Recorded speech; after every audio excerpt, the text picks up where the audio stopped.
Thank you for coming. So hopefully you're here to learn about caching. Others are here to heckle. So this is our talk about rendering and caching effectively. So hopefully you'll leave today and know a little bit more about that. But before we begin, so as we get started, one of the first questions might be, who are we and why should you listen to us? So I'm Stefan Lucero. I'm the Director of Engineering and DevOps at Forum 1. And I've been doing Drupal for 8 years now. And contrary to what my misspeak might say, I do Drupal 7 and Drupal 8. Most of what we're talking about now is going to be focused on Drupal 8. So I'm sorry if that's not applicable to you. But quickly, we're talking about Forum 1. Forum 1 is a mission-driven digital agency. We like to partner with organizations and government agencies that have a goal and a purpose, and we like to help them achieve those goals by creating impactful digital experiences for them and being a full partner and helping them to achieve those in various ways. howdy everyone. My name is Rob Powell. I've been doing development for almost 10 years now, 3 of that spent in Drupal, and when I am not working on Drupal and leveling up, I am trying to find... Oh, did that skip ahead? Just a little. No! There's a cool picture of my dog. It was already on the screen. Oh, it was? Where's the animation? I think you clicked it twice. Your fault, not mine. Okay. Get back to it. All right, so a little bit about MediaCurrent, if you haven't heard already. MediaCurrent is a full-service digital agency that implements world-class open-source software development, strategy, and design to achieve defined goals for enterprise organizations seeking a better return on investment. Where'd that come from? I don't know. Don't talk about it, go. Okay, cool. All right. Overview, a little summary of what we're going to be talking about today. So if Stefan and I do our job correctly, you should be able to understand what caching is at a high level, understand what Drupal does to solve caching. We're also going to work through a little caching dashboard that Steph and I came up together with to really talk about these concepts and these ideas. We're also going to discuss caching tips and tricks, and if we have enough time, we're going to go over gotchas, modules, and resources that will hopefully save the day. So, why do we cache, right? Oh, cool. So we cache because we don't want to do something that is resource heavy more than we have to. So we're going to take a process, and if we think about modern day content management systems, they're usually have a backend that is a database. So if for every page view we had to run every single query to build out that page request, that would be very expensive, and not really any content management system could handle that load, constantly getting hit with a database request. So we cache because we want to save that computation, that process.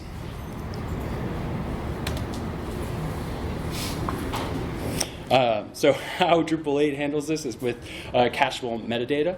The 3 pillars or properties of cacheable metadata that we'll be discussing today is going to be MaxAge, CashTags, and CashContext. MaxAge is really about discussion about how long data lives for.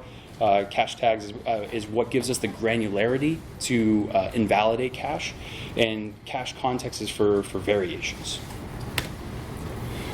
So speaking about these in the abstract is kind of hard to explore. So what we've put together today is a dashboard to help drive one of our favorite agencies here.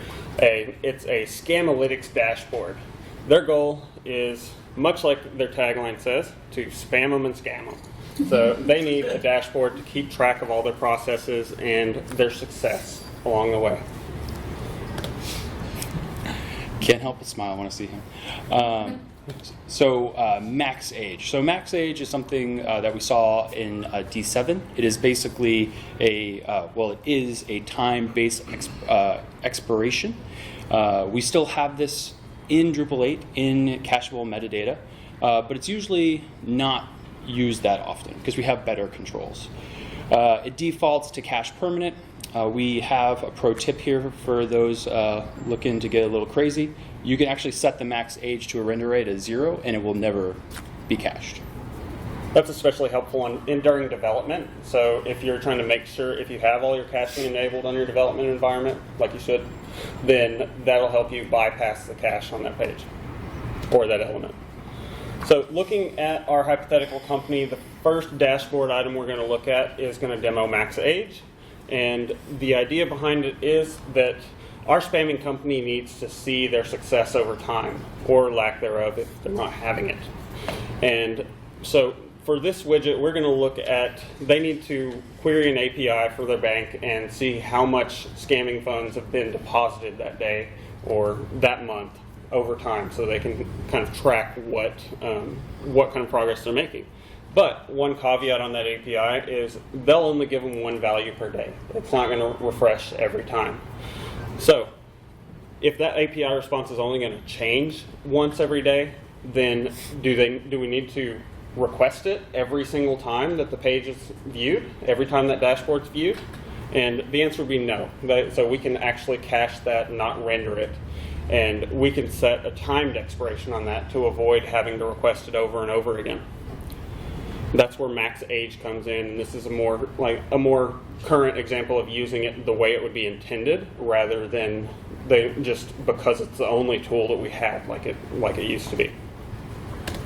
So in order to actually tell Drupal that it needs to behave like that, many of the concepts and the stuff that we're going to look over next is going to fit in the same area within your render arrays, and that's in the hashtag cache key, and we're going to put all of our keys in there. So for this one, it's just max age and then the number of seconds that it should be cached. So this is the math to convert that to 3 hours. So if Drupal goes to request this again after it's been cached, it's going to check if that was rendered in the last 3 hours. If the cache entry is within that range still, then it'll return that value. It's considered valid. And if it's after that range since the creation, then it's going to consider it invalid and rebuild that cache entry. And that leads us to CashTags, what has been added in Drupal 8. So CashTags is what gives us that fine-grained granularity, that control to invalidate things smart. Like, we don't want to invalidate things across the board. We want to be able to pick and choose what we invalidate. And so CashTags notify Drupal when cache records should be invalidated, and it does that by setting dependencies. And a type of example you can see is that you might want to add a dependency of a node. So when a node is updated, we will update this component. When a user is updated, you might want to update a component. The structure of these cache tags is entity and entity ID, as we have examples here. But there's also entity type cache tags, where you might see for like node list as an example, where any node that is updated or edited, deleted, will invalidate the caches. So the first one, to demonstrate that last piece, the node types widget for their dashboard, we're going to say this lists the percentage of all nodes by content type under the assumption that each of their campaign types is a different content type for different nodes. And we're going to leverage that entity list type of cache tag for that, because that's going to tell it that whenever there's a node created of any type, then whenever it's created, deleted, or updated, then Drupal will be aware that the data shown in this graph may change, so it needs to refresh it and rebuild it. The way that we inform Drupal so it's smart about the content and knows that actually happens is within the cache array we have a tags key, and we put a list of all of our cache tags in there. And that's what gets passed into Drupal, so it knows what content is contained within that item, so that it can be more informed and smarter about what it invalidates. So we don't have to invalidate everything or wait for it to expire. We can actually just invalidate the things that have changed when they change, much more reactively. And one important note here is that the node list tag is really wide, and if you need more targeted uses for it, there's a number of contrib modules tackling that. There's some core work happening with it as well. But the handy cache tags module is one that's very helpful and introduces a number of different cache tags available, like this one where you can actually target by bundle specifically as well. What's an example of a bundle that we could do cache for? The question was, what would be a bundle that we could cache for? So if we have a list of blog posts, and we need to, we don't want it to invalidate whenever we want it to invalidate whenever a new blog post is created, but we don't want it to invalidate whenever a new basic page is created or something else. So we could target that more clearly with the bundle list tag rather than just everything, and that'll make our caches last longer and be more accurate. The next example we'll look at is a team progress report. So all of our wonderful scammers on our team, they need to be able to see what kind of progress and success they're having toward their goals. And this will be a widget so they can actually track their progress and see, and probably even have some competitive nature across here. Like I think Great Uncle Harold and Sarah from Credit Card Services, I think they're both kind of neck and neck, so they probably got a rivalry going on there. But the important part is that, looking at this graph, we know what's going on there, but Drupal needs to know about it, and cache tags tell Drupal what content's in there. So we don't care when any of these other users are updated, but the ones listed here, Drupal needs to know that if anything changes with them, it needs to rebuild this graph. The way that we tell Drupal about that is, again, in the tags key, and this uses the other structure of cache tags that we described, where we have the entity type and a specific ID for what entity is used in it. That allows Drupal to say, okay, well, user number 38, Sarah from Credit Card Services, she's been updated. Maybe she's achieved something with her goal, and it'll find all the cache entries with that tag in it and invalidate them. And so one thing too, just to reiterate on, is that this component that we're creating, this render array for, we're saying that it is we're creating a dependency by adding this cache tag. By adding the user 38, we are saying that this component is now dependent on changes that happens for that user. So CashContext is our next property of metadata, cacheable metadata. So CashContext gives us the ability to say that things are going to vary.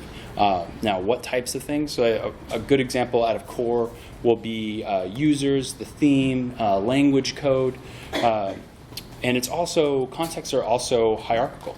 So you'll see here that we have a list out of the user cache context. And you can see that user is the highest, but we can get as low or as granular as a role. And pro tip, if you want to find all of the caching contexts, check for the services tags cache.context. So quick example here for when you would want to use context is if all users, the employees, the people who are working to scam our uncles and our aunts, if they're logging in, they're going to have a user-specific report, and that data is going to be reflective to them. And what we want to see is that when individuals log in, log out, that data is specific to them. And you can see this more closely side by side. Functionally the same, but there's different content. And the way we can do this is we can tell Drupal via the context of user that this is going to vary by a user.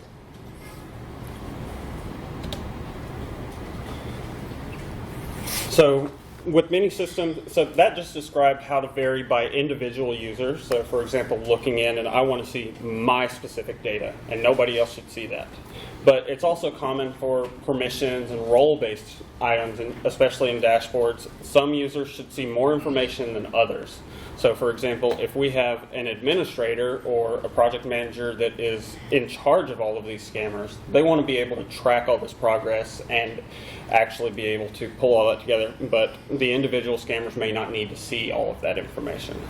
So that's where we've got kind of a bigger picture view and need to be able to limit some of these things based on their permissions or their roles. And Drupal lets us do that as well. So looking at this section, this would be the user-specific area, and again, just like the other ones, this would be the same kind of information that that specific project manager, that admin, needs to see about their own goals. But these other sections would be more admin only, like maybe the individual team members don't need to see like the amount of money altogether that they've scammed overall. Maybe they're getting scammed. I bet. And there's some other satisfaction or other reports that could be admin only as well. And this allows Drupal to build the whole page all together and then separate out the responsibilities and like what should be shown based on roles for individual pieces. So Drupal lets us do this by, we use the context tag, and in it we tell it what specific context it should be using. And another way to put this is like you're telling Drupal what does it need to know about that's going to make the content change. So in this case, we're looking at the only differentiator there is are they an admin or are they not? So that's where we're using user.roles and then a qualifier on there for the admin role specifically. That makes it select like yes, they're an admin or no, they're not. So we've limited it down to only 2 options. So there's 2 variations on there. But that's what we need for this specific scenario, but it is important to be aware that since they're hierarchical, we can also limit it to just a full combination of all the roles in more complex scenarios. So instead of like the admin qualifier on it, we could say just user.roles, and that would make variations based on every combination of roles a user may have. And we'll dig into that a little bit more later. All right, so stepping back, we kind of reviewed all of these individual components, and now we want to talk about what happens when we talk about this on the page level. We're bringing all these individual components that have their own cacheable metadata into a page, and what's going to happen? How does this work in Drupal? And so to think about this, really good visualization is to think about the page as a tree, and those blocks as branches coming off the tree, and the content in those blocks branching off even further. And you can see how we go down each branch until we get to the lowest possible thing. And so that's how we're rendering out the page. So the way that if we're rendering all of the content like that, we're going from the full page into the smaller branches, out to the smallest and finest details, then that's the way Drupal starts to render. It goes into the deepest details. And then in each piece, it's going to actually like turn that into HTML, pass it up to the next fork so it can assemble all the child pieces for it. So it's going to come back out, and that process is called bubbling. So we're rendering the deepest layers and passing it back up and bubbling all that up to assemble it. But along with just the HTML that's being rendered, it's passing up that metadata as well. So that's how Drupal goes down, and at the finest endpoints of it, like if we're rendering just the node, then it's going to know I'm rendering node 351, and then it's going to pass that up to that region that's showing that node. And so that then Drupal knows at that level it's showing that node and it's showing that region, like whatever other information is in there. So that process is called bubbling, and that's how we bubble up our metadata. So applying this to our wonderful Scamtastic dashboard, let's look at how this all works together. We've talked about each one has their own individual behaviors. So looking at each of the components, we've looked at them all separately, and let's see how they play together when they're all on one page. So looking at the first one, we've got this varied by user. The next one varied by role, like if they had the admin role or not. And it also expired over time. So after 3 hours, it would need to be re-rendered. Next, we had the piece that was that varied by what users are shown in it. So that one stays valid until one of those users changes. Finally, we have the one that changes, that shows all of the nodes together. So that'll change if any new nodes are created or updated or changed. So all of that data bubbles up together. But what does that look like? If we start out looking at context, we've got the longest one's going to be user role admin. But we've got to combine those with everything else that's contained within that. As it bubbles up, it's going to merge all of those together. And that's where we get to, it wants to identify the most specific item, or the item that's going to have the most variations.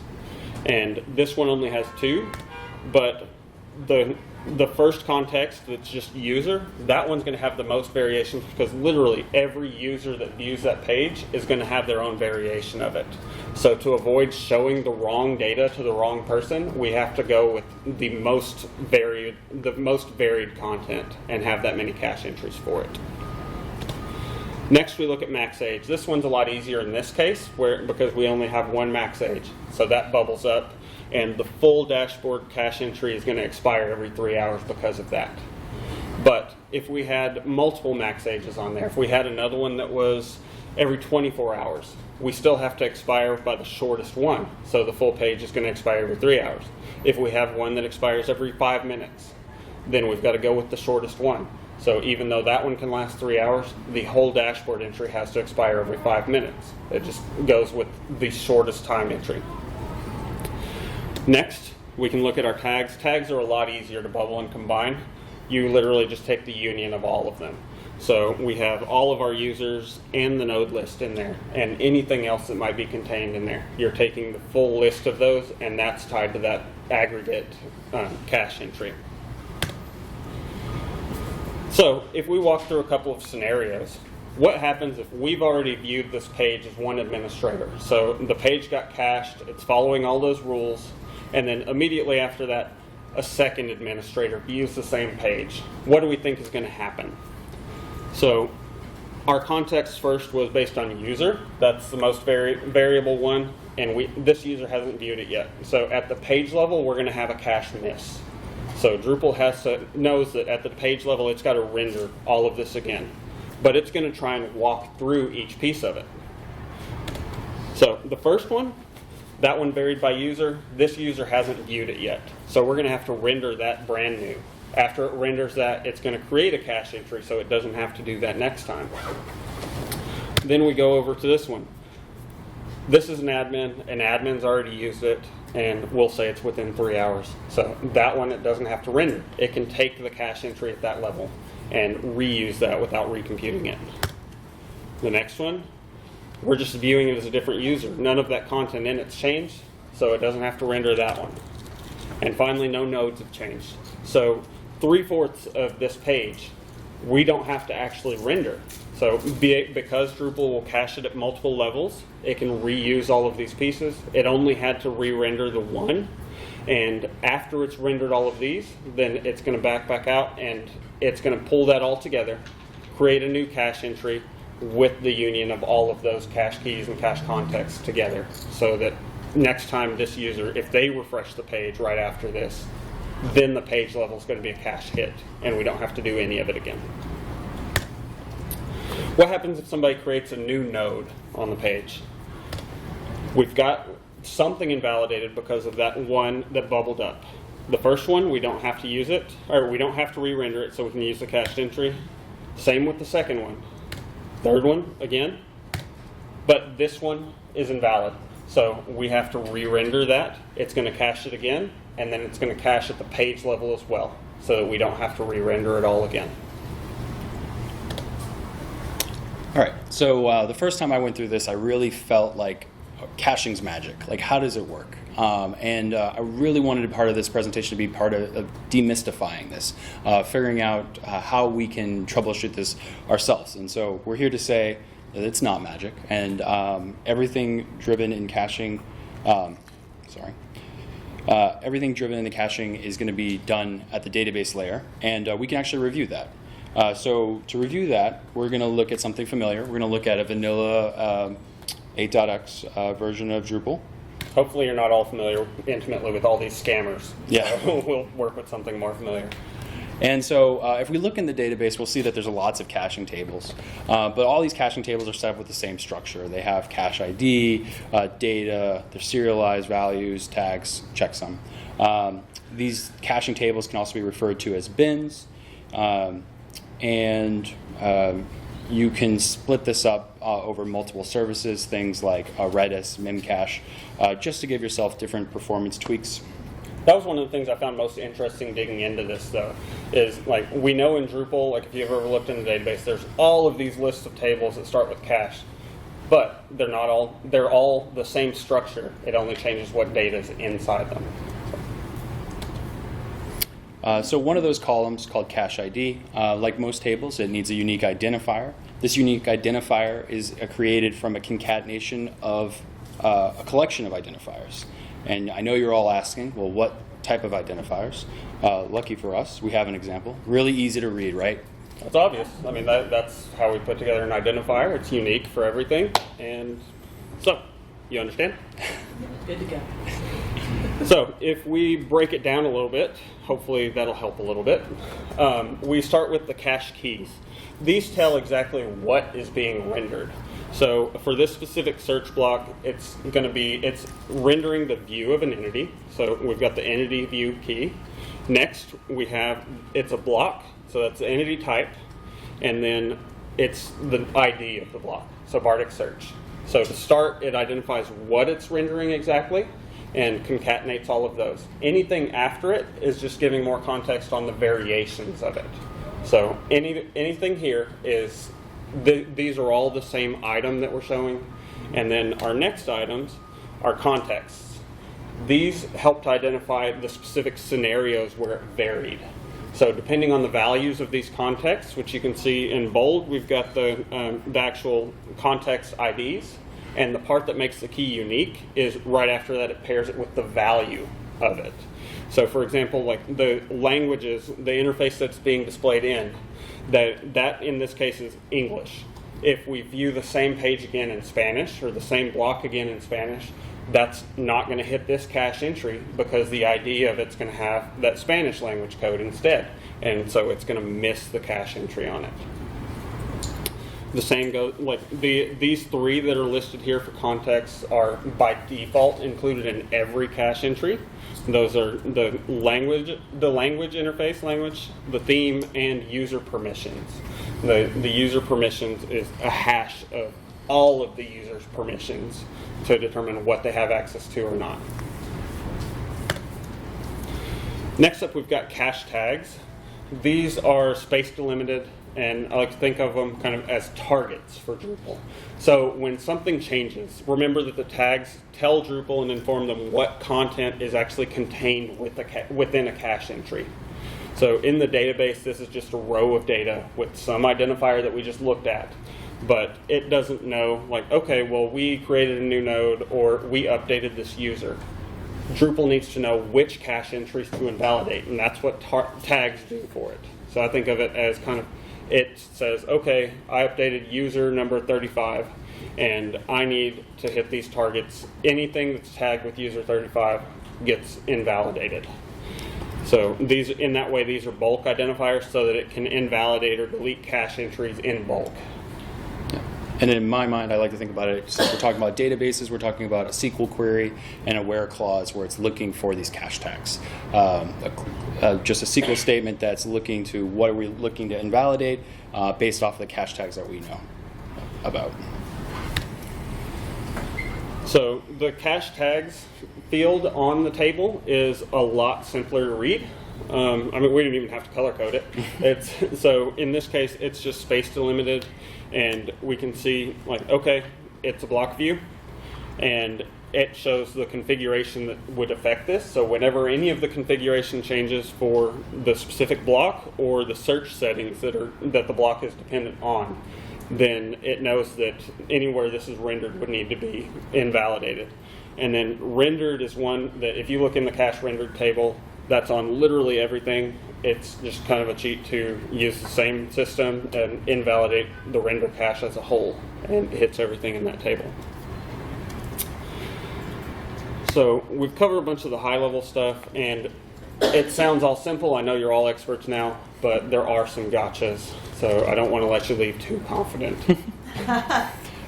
So there's a difference between invalidation versus deletion. So you can have cache that is invalid, but you may choose to serve up that invalid cache rather than doing this expensive thing to build out something new. You may determine that that fits the requirements for your clients. So I really like to think about that, because when I first went through this, I was like, man, we still have it. We still have that cached record in the database. It's still available to us. Another one is unknown content connections. So entity reference is a big one. When we're creating entity references through the UI, we're creating something that Drupal rendering doesn't really understand what these dependencies mean. So in your setup, you may be saying, well, if I expect that when this node that I am creating a reference to is updated, I expect the parent of that to know about it. And to do that, you need to add custom cache tags. Another one that actually started me diving into all of the caching APIs in the system was losing cache metadata in custom templates. So especially with Drupal 8 with Twig, like component-based theming or splitting out the theming outside of just Drupal is a really common practice. And that's one place where we're actually like cutting Drupal out of the system if we're not careful. So for example, if we're rendering a list of nodes, then we might just have a template override at the list level or at the view level and pass all that data into a separate Twig file or separate style guide. And by doing that, we're cutting Drupal out of the system. It's not going to render any more deeply and render each individual node. So it's not going to be aware that each of those entity IDs needs to be captured in the metadata. So we're not going to let it bubble all the way up. So that's one of the things to be really careful about, is making sure that we're thoughtful about how we're managing that cache metadata and letting it bubble up appropriately. And one of the tricky things there is, like, especially in Twig, we're all trying to figure out the best way to get at the data, the best way to render it and everything. And one of the most obvious ways to do it is just like output each field where you want it. So you would just say like content title, content whatever. But one of the ways that Drupal intended us to do that was configure it in the field UI. But we've all kind of deviated from that. So we're not doing render content anymore. And render content is where it captures a lot of that cacheable metadata. And so it would try and render that element, look at the cache key, and actually add that to the render context so it's aware and bubbles it up. But if we're not rendering that, then we lose it. So that's one of the kind of tougher areas to... The toughest part of it is that it happens without any breakage anywhere else, and the breakage from it is just lost cache tags and not invalidating, which is a lot harder to catch. There are a lot more subtle errors. A couple of other things are like how this ties into CDN. So we use the purge module to tie in invalidation up to the CDN level, since that's outside of Drupal, and tag hashing. So a lot of times there's too many tags on a page, and we can't pass all of those up as a header to the CDN.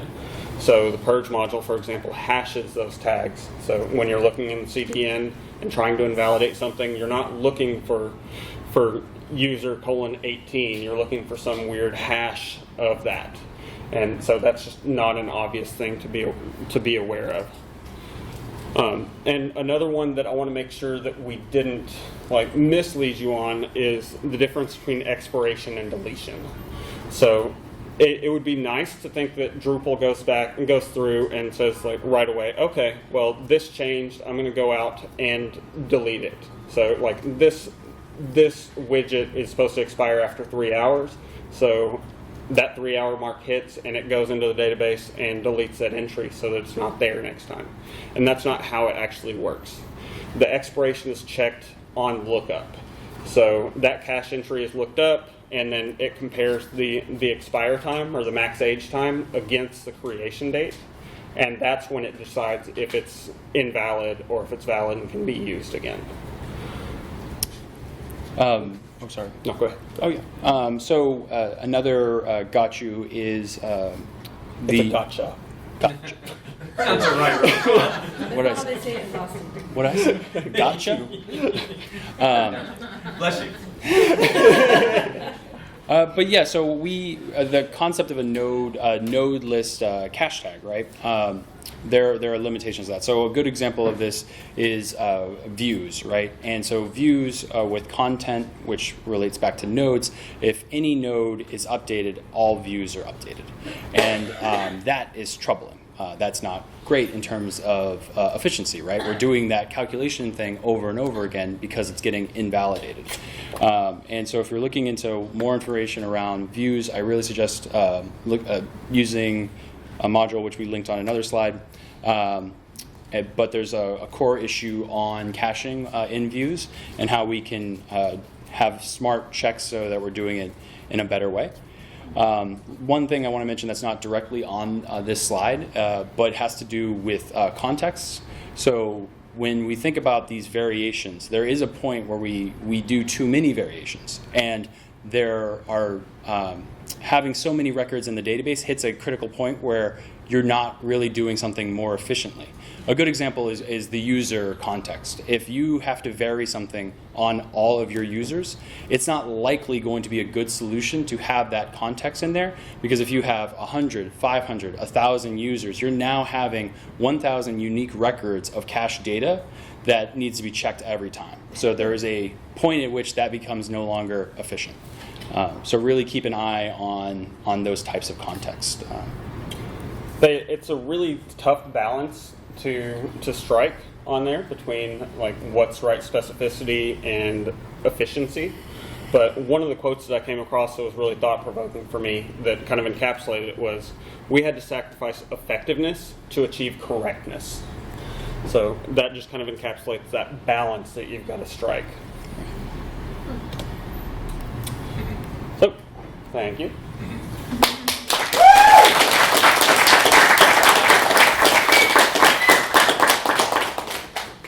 So, just one quick note, sorry. We did have a fair bit more content in here, so I would encourage download the slides. We'll upload them to the page, and there's more content after that. We'll just breeze through real quick to give you a preview. Quick preview, less than a minute. First one is dev and debugging. One of the things is the render viz module. It is entirely unknown. Not many people use it, but it was invaluable for me to learn caching and tracking down things. It should be a more well-known module, but what it does is it lets you see in the twig comments rendered within the page what cache tags and context are coming from each element and what got bubbled up. So it's a very interactive way to trace the cache API process and really understand it more interactively. I love it. So other modules and resources. We talked about earlier the handy cache tags. The other module I was referring to was the views custom cache tags. There's also a lot of modules out there to deal with CDNs, and usually they're specific to where you're hosted, so like Acquia Purge versus Pantheon Purge. And hey, I heard render viz was pretty cool. Oh, yeah. Remember that one? Yeah. Go ahead. This is just a collection of links, so if you don't like hearing us talk about it, you can actually go through and read some of this stuff. This is where we pulled a lot of the information from, and where you can kind of dig deeper. So feel free to look through that. And if you decide to dig deeper, here's some topics that we weren't able to cover in this, and just a couple of things to explore a bit further. Just auto placeholdering is a really cool functionality that's built into Drupal core.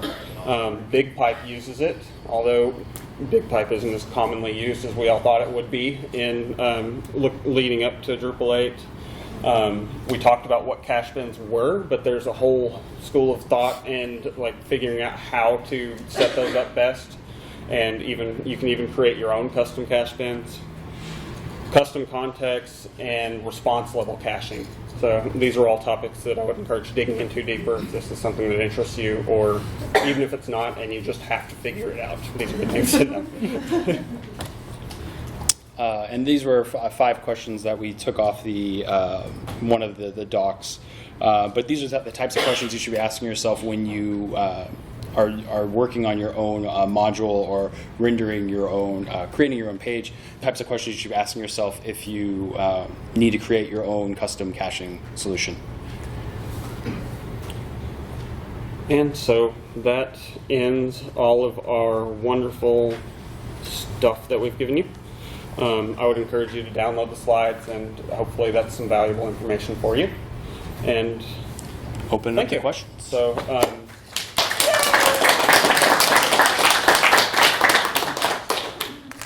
and first question, I was rude and shut you down. Yes. Yeah. Sweet. Easy peasy. So, sorry, somebody else want to go first? Just for the record, we already answered that first question. So the question I have, I hope is a one-word answer, but I hope it doesn't elicit a one-word answer, and if it's fuzzier. So I'm just going to put pressure. No pressure. The answer is no. Yes, exactly.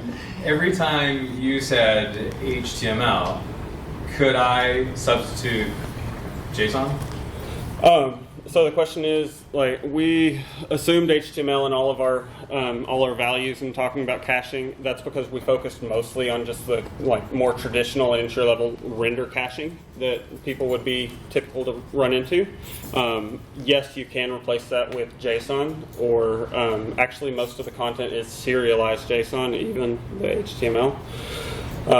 So that's something that's helpful to be aware of, and especially getting into the different cache bins. We focused and talked mostly to the render cache, but as we showed there's a lot of different cache tables, and all of them behave the same way. These are all concepts that apply to each of those. And if you're feeling really fancy, you can make your own cache bins and cache whatever you want in there, even if it's JSON or whatever else. So, follow-up question. So does that mean that it's the same regardless of output, or can you specify different tags or context based on the output? The question was, is it the same based on output, or can you change it based on the type of output? Yeah. Is that, Like either...